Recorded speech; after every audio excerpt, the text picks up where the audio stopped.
Domino, Kick-Ass, Milk Wars, and more on today's Tridents and Tracers.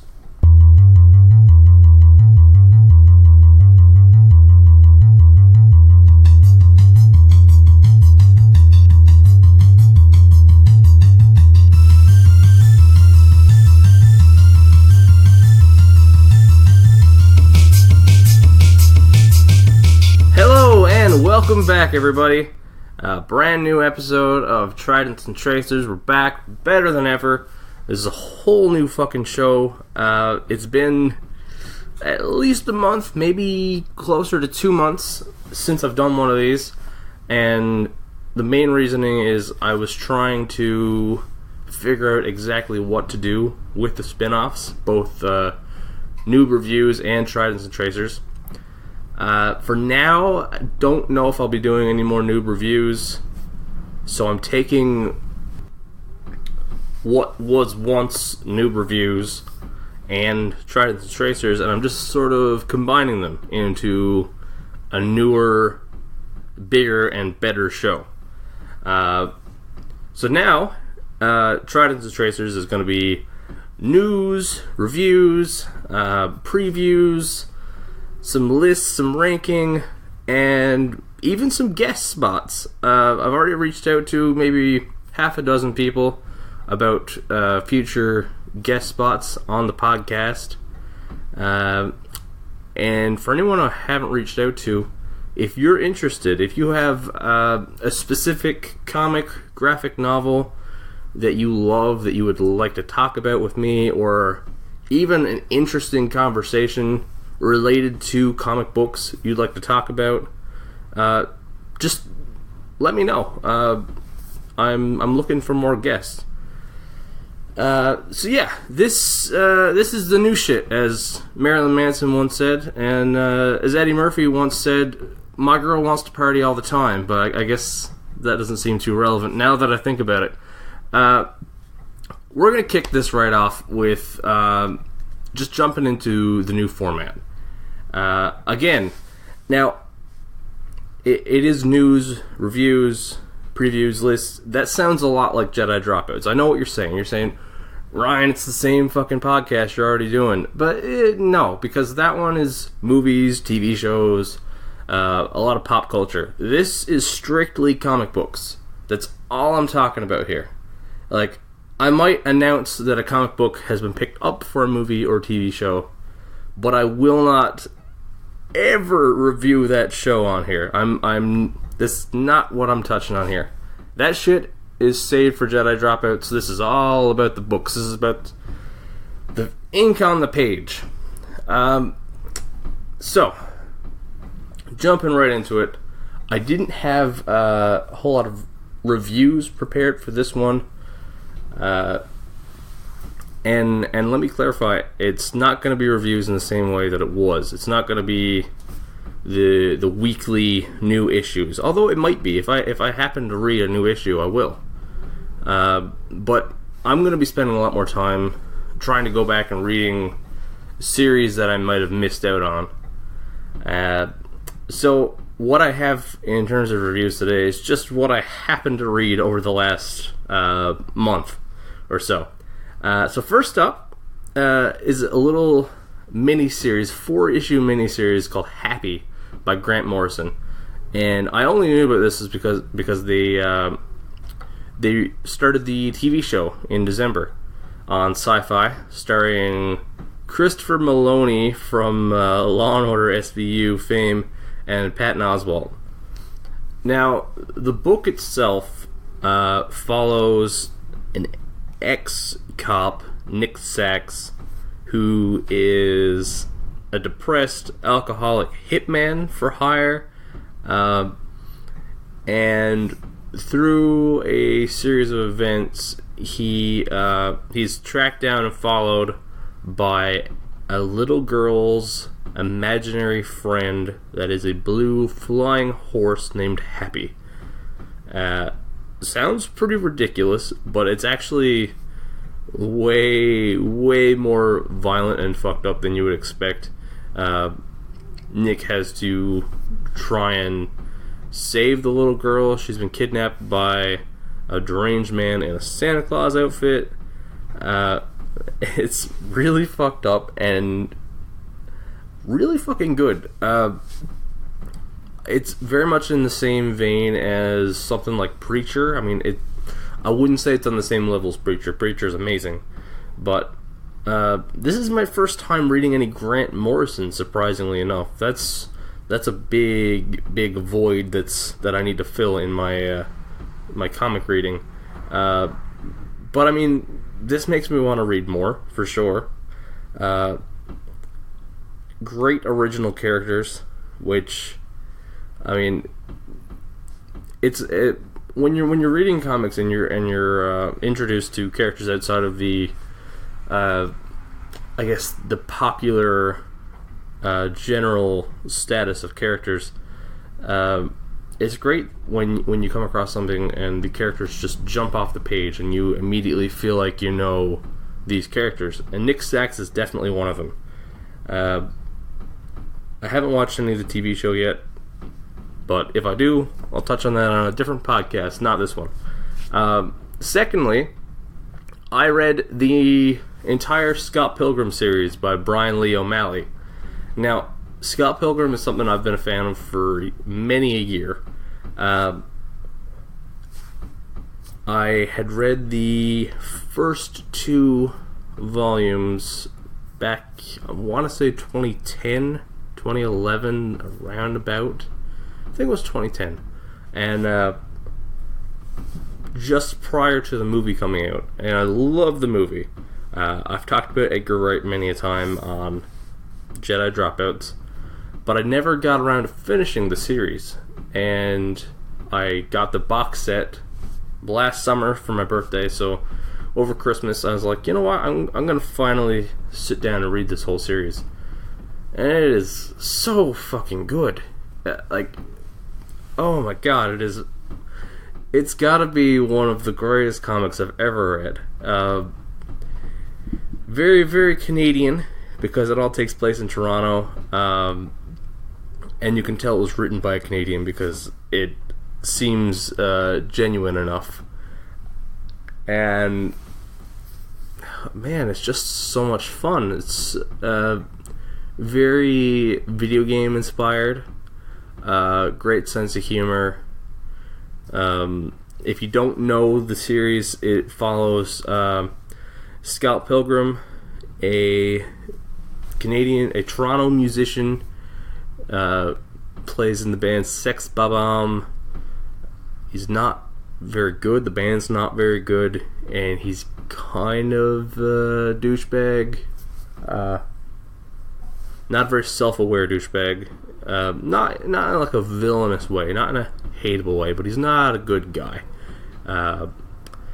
And he falls in love with a girl, Ramona Flowers, and then he finds out that she has 7 evil exes he has to defeat in order to continue dating her.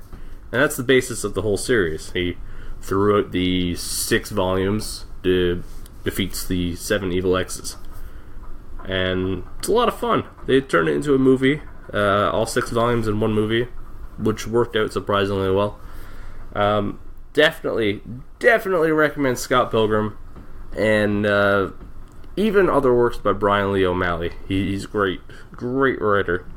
And now it is time for some news. All comic book news, which is something we've touched on once or twice in Jedi Dropouts, but I want to go a little bit deeper, stuff that we wouldn't touch on. So, first up, not recent news, broke within the last month or so, but it's big news in the comic book world, so I want to touch on it. Conan the Barbarian is finally back at Marvel Comics. A new licensing agreement will start in January 2019, and now Marvel used to publish Conan between 1970 and 2000. 30 fucking years of Conan comics were all released with Marvel. The license is currently held by Dark Horse, and it's not to say Dark Horse have been doing a bad job.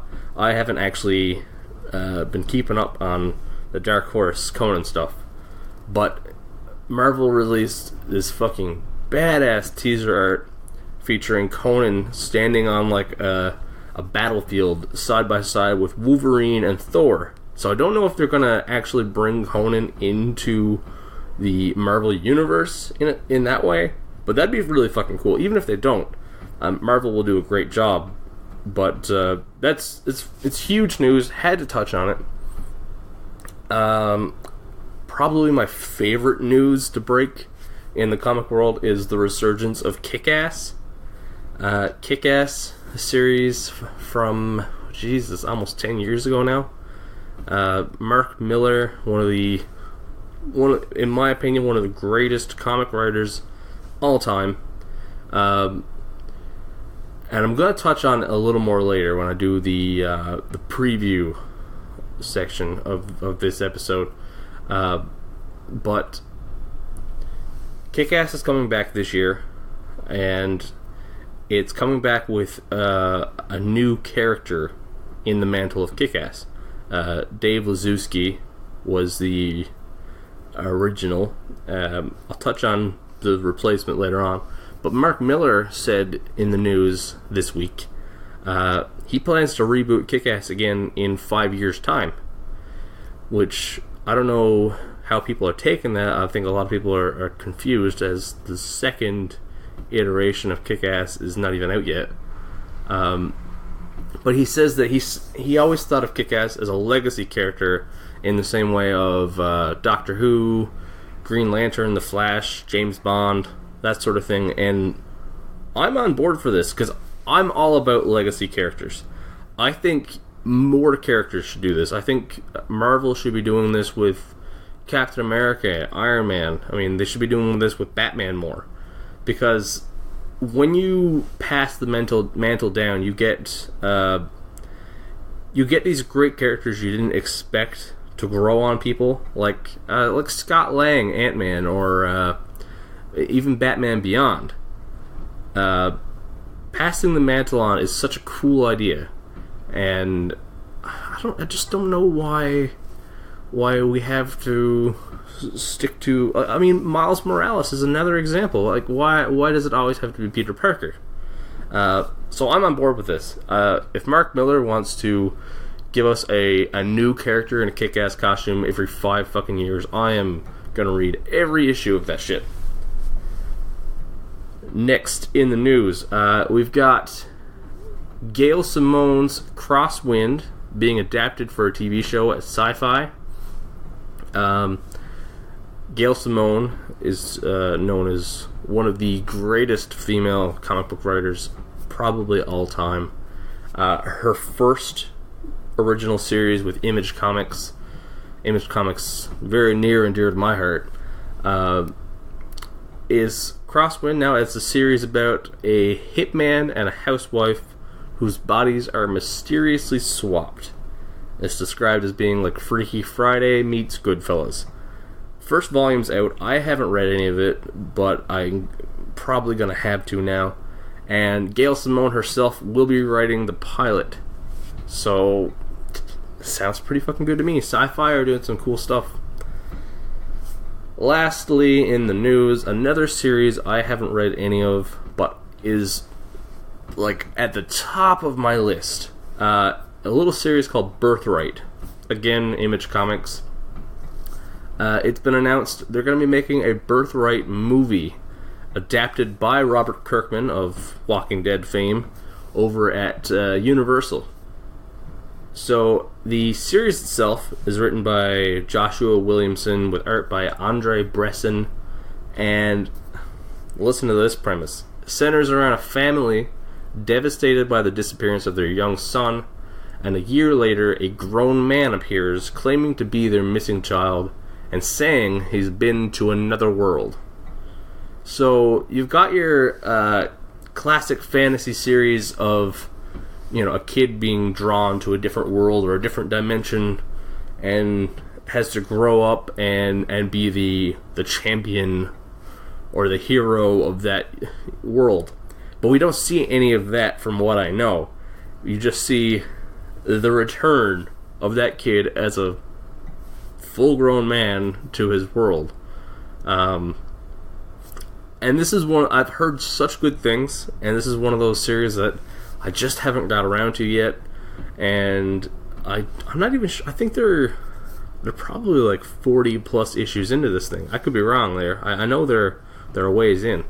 So top of my list, and I'm so glad that Image Comics is finally getting more recognition in terms of TV and movie adaptations, because Image is doing, in my opinion, the best comics on the market. Okay, so every episode of Tridents and Tracers from now on is going to have the news and the reviews, as I already touched on, but also we're going to have a main segment, which, like I said earlier, could be a guest spot, it could be a list, a ranking of some sort. But for my first episode of 2018, I'm gonna look back on the best comics of 2017, and then look ahead at the best looking comics of 2018, which is going to be a much bigger part of the episode. Best 2017 is going to be pretty short, I'll be honest, because really most of the comics, most of the new comics I read, or if not all of the new comics I read, were ones that I reviewed in this podcast. So I want to give a shout out to Image Comics. They're, like I said, the best comics going right now, and it specifically, I Hate Fairyland by Scotty Young, Paper Girls by Brian K. Vaughan and Cliff Chang, Shirtless Bear Fighter by Jody LaHoop and Sebastian Gerner, and Redlands by Jordi Belair and Vanessa Del Rey.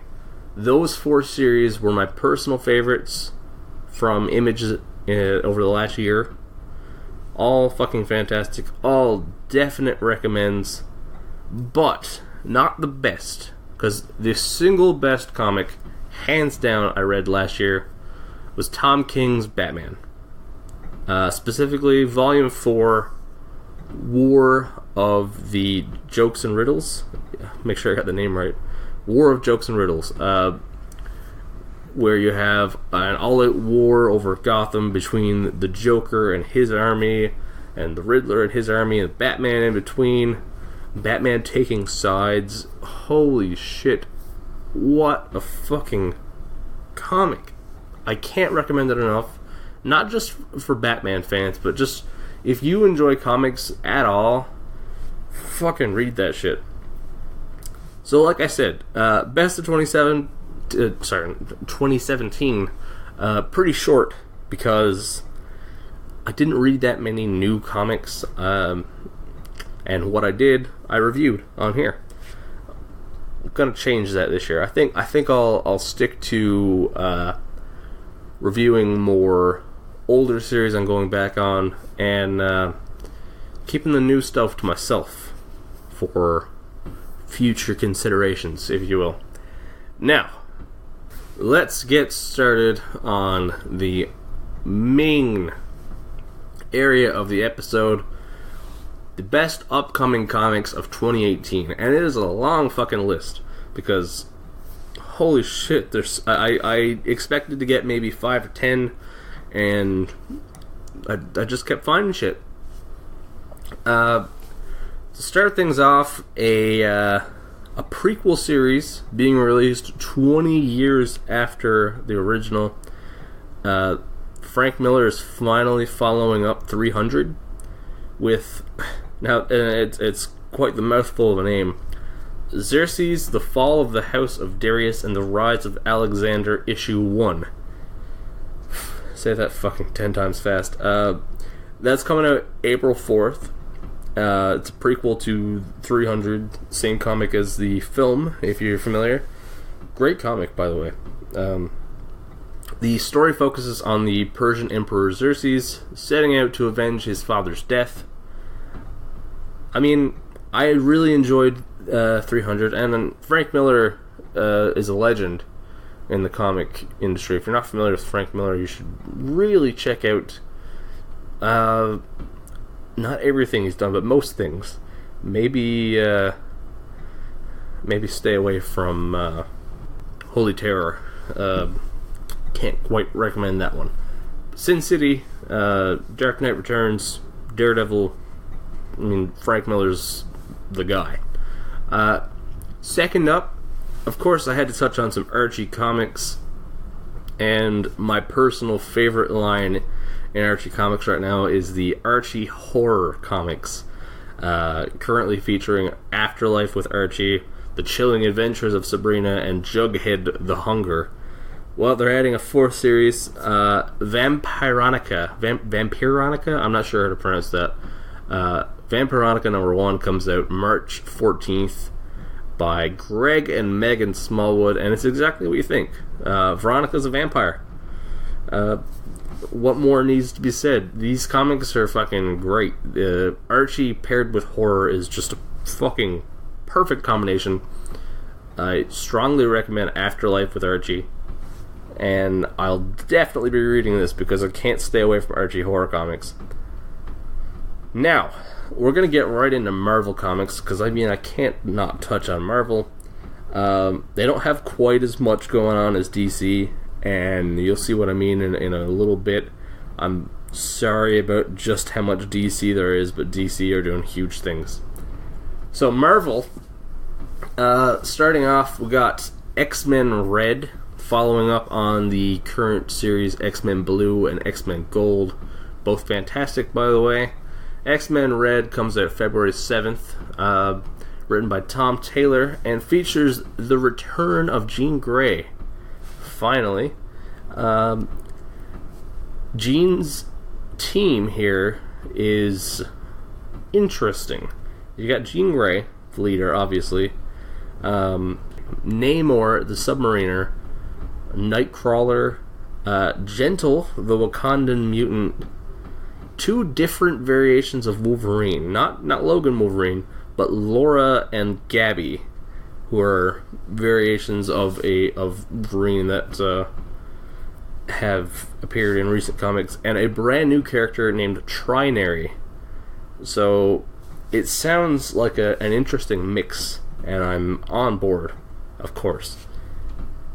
Now, there's a Marvel event coming up called the Infinity Countdown. Nobody really knows what it is yet, but it's Marvel's newest Infinity event.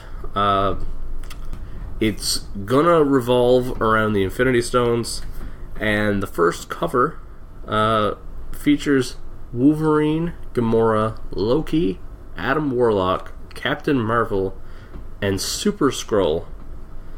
So I'm not sure if they're the holders of the Infinity Stones in this series.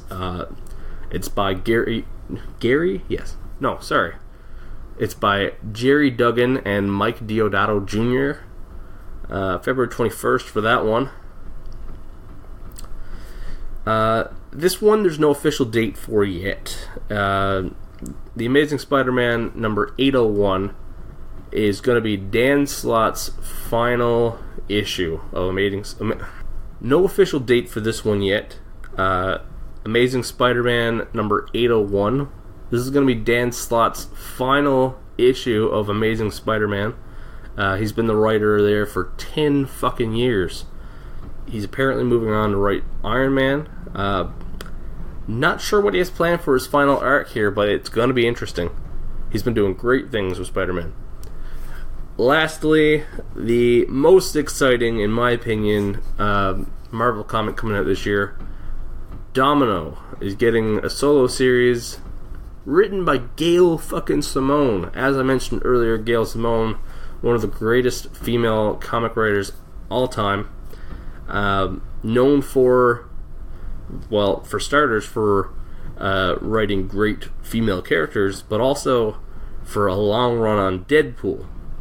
So, I mean, the combination is perfect there. That comes out in April 11th to be exact, and you know it's going to be good.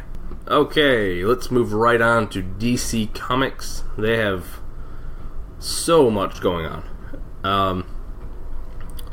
Just to get this out of the way, I mentioned in a previous Jedi Dropouts episode, Brian Michael Bendis left Marvel for DC last month. and still have no word exactly what he's going to be writing.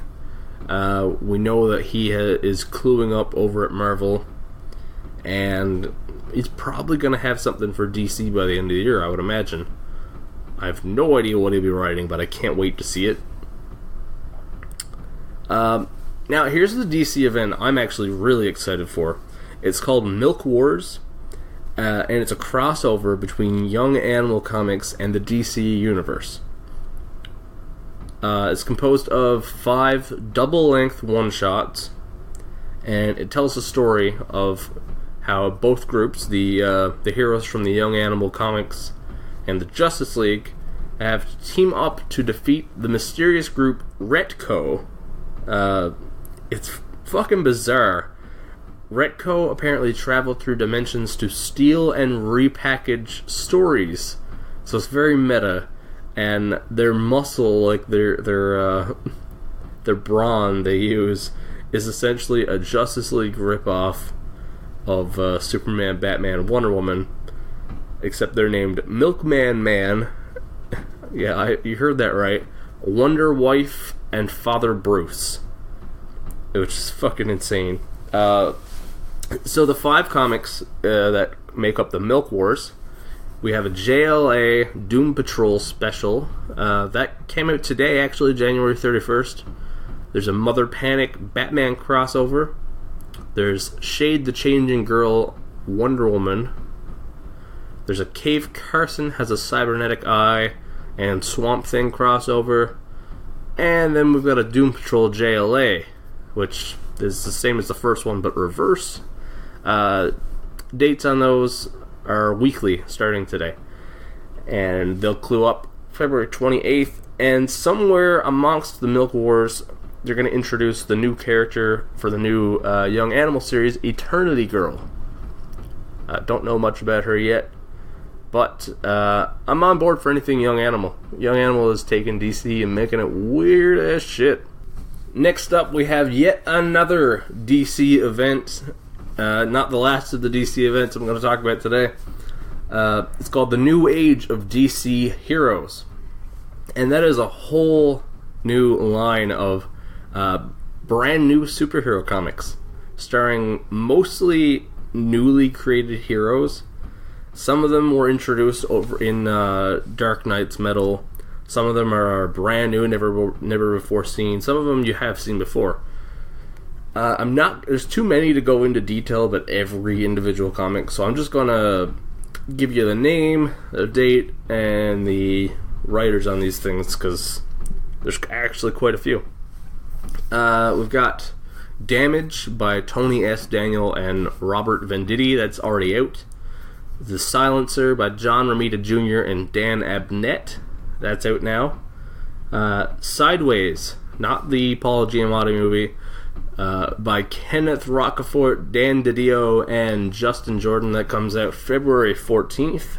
The Terrifics by Ivan Reyes and Jeff Lemire, that's February... The Terrifics by Ivan Reyes and Jeff Lemire, that's February 28th. The Immortal Men by Jim Lee and James Tynion IV, that comes out April 11th. The Curse of Brimstone by Philip Tan and Justin Jordan, that comes out April 4th. Then we have The Challengers by Andy Kubert and Scott Snyder. We have no date on that one yet. And lastly, we have The Unexpected by Ryan Sook and Steve Orlando, and we also have no date on that one. I'm really looking forward to Sideways. I think that's going to be the one I hop on.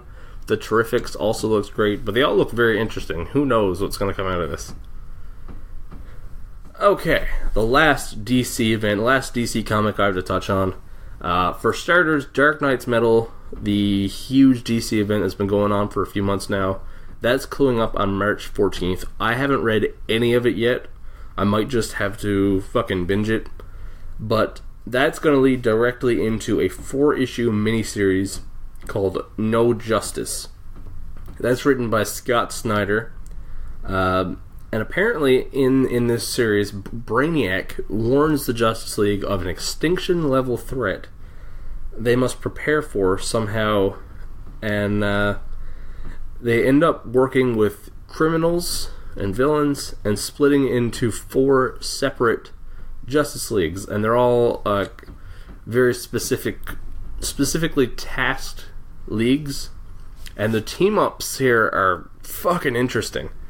So you got Team Mystery, and that is Martian Manhunter, Sinestro, Starfire, Superman, and Starro, which is a weird pick. Team Entropy, we have Lobo, Lex Luthor, Beast Boy, Batman, and Deathstroke. Team Wonder, of course, Wonder Woman, Raven, Zatanna, Dr. Fate, and Etrigan the Demon. And lastly, we have Team Wisdom, which is Cyborg, Harley Quinn, Atom, the Flash, and Robin, which specifically is Damian Wayne. I have no idea what's going to happen here. I don't know if those 4 teams are going to get their own comics afterwards. I don't know if they're going to somehow... apparently they are going to lead into the new series of Justice League comics, whatever that ends up being. That starts on May 9th. And it's weekly.